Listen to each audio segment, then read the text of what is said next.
The relationship between Jesus Christ and Mary Magdalene is one that has sparked numerous discussions, speculations, and theories over the centuries. From being a faithful follower to being portrayed as something more in apocryphal writings, the nature of their connection has been the subject of much debate. But let's separate the facts from the fables, shall we? After all, there's a lot more to Mary Magdalene than just the rumors. The heartfelt connection. What the Gospels really say. In the Gospels, we see Mary Magdalene as a woman with an incredible story, one of redemption, faith, and unwavering love. Mary had a history before meeting Jesus. She was freed from the possession of 7 demons, Luke chapter 8 verses 2. And from that moment on, she became one of Jesus' most dedicated followers. She didn't just follow him from a distance. She served him and supported his ministry with the means she had. The Gospels speak of Mary Magdalene being present at some of the most pivotal moments in Jesus' life. She was there when Jesus was crucified, standing with Mary, the mother of Jesus, and other women at the foot of the cross. Mark chapter 15 verses 40 to 41. But perhaps the most significant moment was after Jesus' resurrection. Mary Magdalene was the first to encounter the risen Christ. She was the one who found the empty tomb, weeping as she searched for her Lord, only to meet Jesus face to face, alive and triumphant. John chapter 20 verses 11 to 18.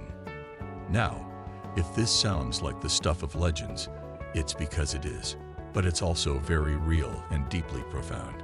The relationship between Mary Magdalene and Jesus was one of deep reverence, faith, and loyalty. They shared moments of deep spiritual connection, but there's no indication in the canonical Gospels that their relationship was anything more than that of a devoted disciple and her teacher. The Gnostic Gospel twist, the secret revelations, and Mary Magdalene's role. However, things get a little murky when we dive into the realm of the apocryphal Gospels texts that were written centuries after the events they claim to describe. These writings, often filled with esoteric and Gnostic teachings, paint a very different picture of Mary Magdalene's role. Some of these Gnostic texts, like the Gospel of Thomas, portray Mary Magdalene as someone who understood the hidden teachings of Jesus more profoundly than any of the male apostles. They suggest that Jesus gave Mary special revelations, and she became his favored disciple, a kind of secret keeper of the divine wisdom.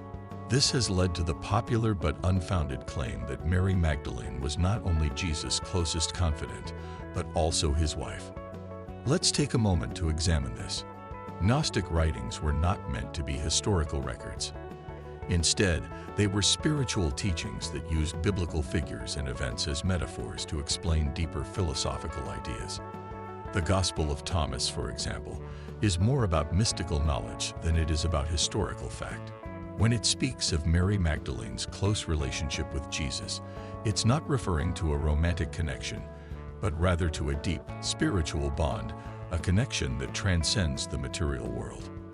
The kissing controversy. Decoding Gnostic symbolism. One of the most sensational claims about Mary Magdalene and Jesus comes from the Gospel of Philip, a text that has caused no small amount of stir. In it, there's a mention of a kiss between Jesus and Mary Magdalene, which some people have interpreted as evidence of a romantic or sexual relationship. But before you start imagining a passionate embrace, let's take a closer look. In Gnostic symbolism, the kiss represents spiritual union, not physical intimacy. The kiss in the Gospel of Philip is a metaphor for the union between the divine and the human, the male and female principles of creation. In other words, it's a mystical kiss that signifies deep spiritual knowledge and communion, not a steamy romance. It's important to note that the Gnostics were very much concerned with transcending the material world and escaping the constraints of physical existence. The notion of Jesus engaging in a human romantic relationship simply doesn't align with Gnostic teachings, which viewed the material world and bodily desires as something to be transcended.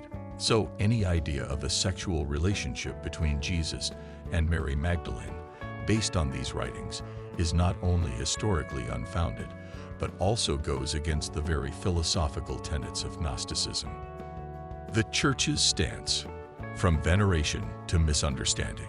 Throughout history, the Church has maintained a reverent view of Mary Magdalene as a woman of faith, devotion, and spiritual insight. In fact, she has been venerated as a witness to the resurrection of Jesus, an honor that was not given lightly, especially in a time when women were not always seen as reliable sources of testimony. But when the Gnostic Gospels emerged, claiming a secret, intimate relationship between Jesus and Mary Magdalene, the Church had to take a stand.